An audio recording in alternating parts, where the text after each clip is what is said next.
What is up, party people? Welcome back to my channel. If you're new here, my name is Devin and I'm a self-proclaimed pen nerd and paper freak, aka the host of this pen and paper party. I really enjoy making videos about all things pen, paper, and personal development, so if that sounds like your cup of tea, feel free to subscribe and stick around. I've included some great stuff in the description box below, so feel free to check that out at any point during this video. For today's video, I thought it would be fun to peruse my old passion planners and share all of that with you. I've been using Passion Planner for 5 years now, which is crazy, but I've actually decided to step away from it for this year's planning system. And if you want more info on that and are curious as to what I picked as my planners for 2019, I will leave the video linked off in the description box below so you can check it out.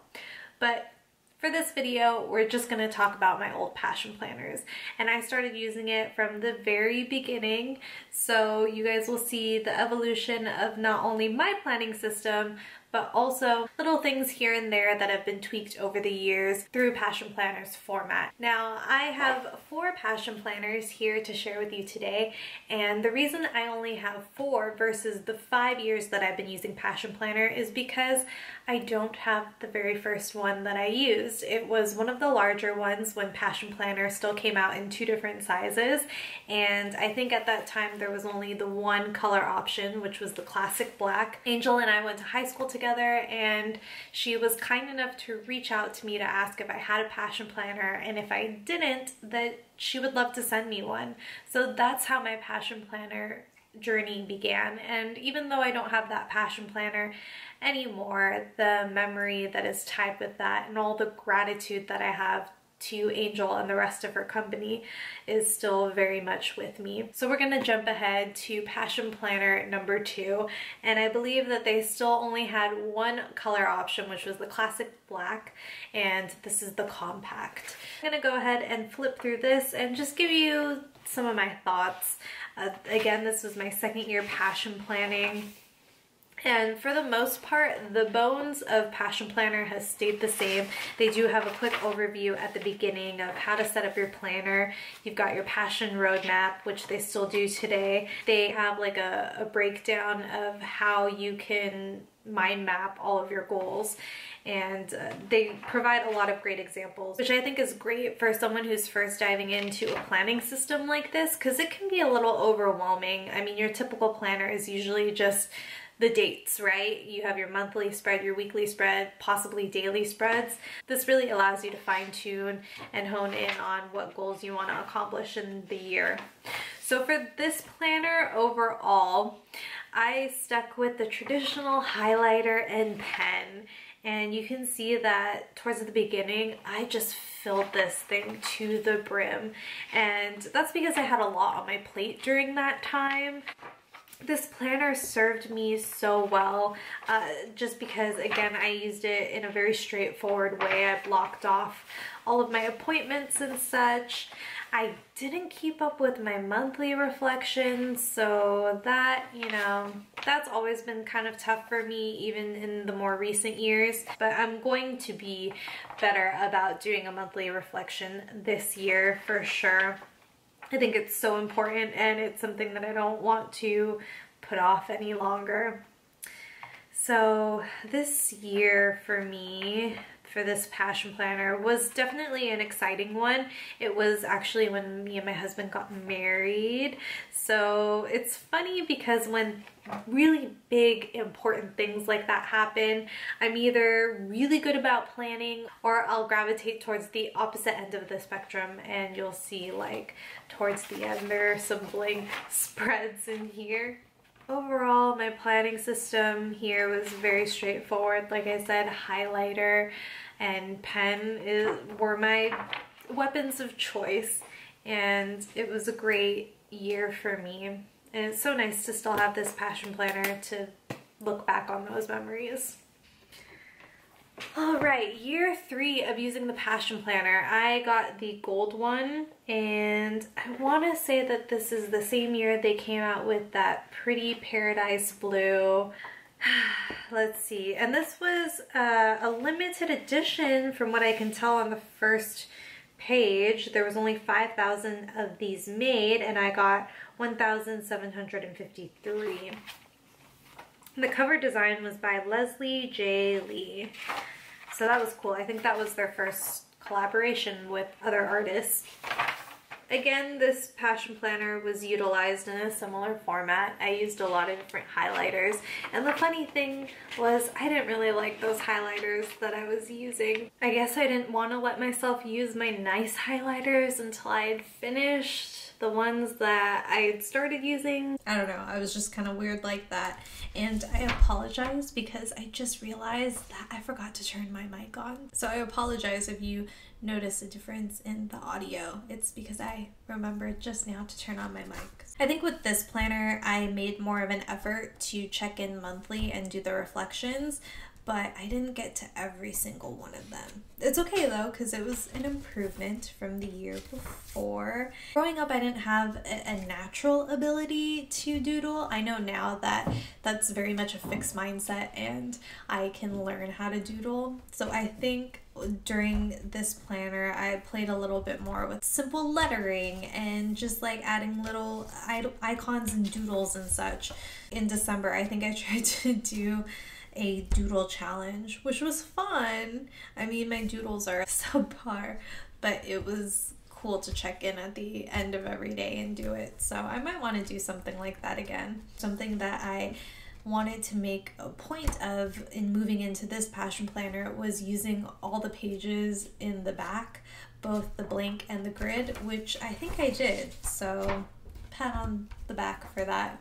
I think with my first two passion planners, I was thinking there's only so many pages back there. I want to preserve them, and then I ended up having so many at the end of the year unused, and I didn't want it to go to waste. This is my third passion planner. This is the Birds and the Bees pink blush. I'm not sure. This is when Passion Planner again made the move to work with more artists, and you know, they had a variety of colors at this point from what I can remember. This one, they had 10,000 of them made, and I was number 2,237. So in here, again, it's pen highlighter, but I did start to play with some stickers and try to decorate a little bit. Looks like I did get to some of the monthly reflections, so that's good. Again, a very busy year for me, and it's all kind of a blur, to be honest, so I'm fondly looking over these weekly spreads and remembering certain things. This is the year that I started working for MAC as a freelance artist, so that's a good memory from that year.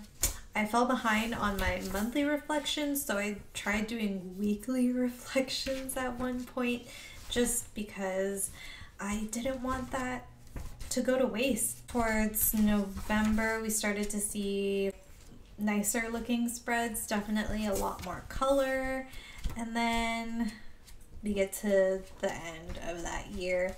I did a best of 2016, a mood mandala. One of my favorite things about this planner in particular was I did some mandalas for tracking my mood throughout the month of April, and let's see where else, November, May. I really like that one because it has two mandalas coming together. So that was my third compact passion planner, but my fourth ever passion planner. Last but not least, we have my 2018 passion planner. They decided to do the eco sleeve. I wasn't a huge fan. I think the concept was great, but the execution just didn't turn out probably the way that they wanted. My passion planner insert got crushed early on when I was setting up my passion planner, and I shared those videos with you all. There were a lot of people asking me what I was doing with my eco sleeve to make my planner open so easily, and that was just to not fit it in the sleeve all the way. I just fit it in the back sleeve, and the front was just kind of this open flap. You make do with what you got, so there was my little fix for that. For this passion planner, I definitely stuffed it with stuff. I have stickers and just like little cutouts and whatnot. I really try to fix up my planner in a way where I liked looking at it, and some pages turned out great in my eyes. Others I wasn't too happy with, but it helped me plan, and that's essentially what the Passion Planner, or any planner for that matter, is intended for. I didn't do a whole lot of monthly reflections during 2018, so a lot of those spreads turned into rock your handwriting for December. I thought that was a great way to utilize the pages, but I ended up not finishing. I think I stopped on day like 26, so it was really close, but just not quite there. I overall enjoy the aesthetic of this planner a lot more in terms of, you know, how I set things up.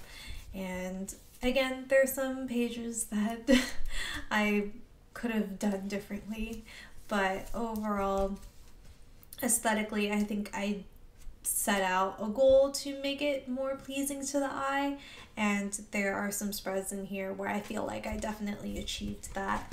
So that was good. And then of course my pages in the back, I have videos on this which I'll link off in the description box below so you can see how I set them up. But I just wanted again to utilize these back pages as much as possible. I think I have 2 grid pages that I didn't use and 2 blank pages. So that is it for my 2018 Passion Planner.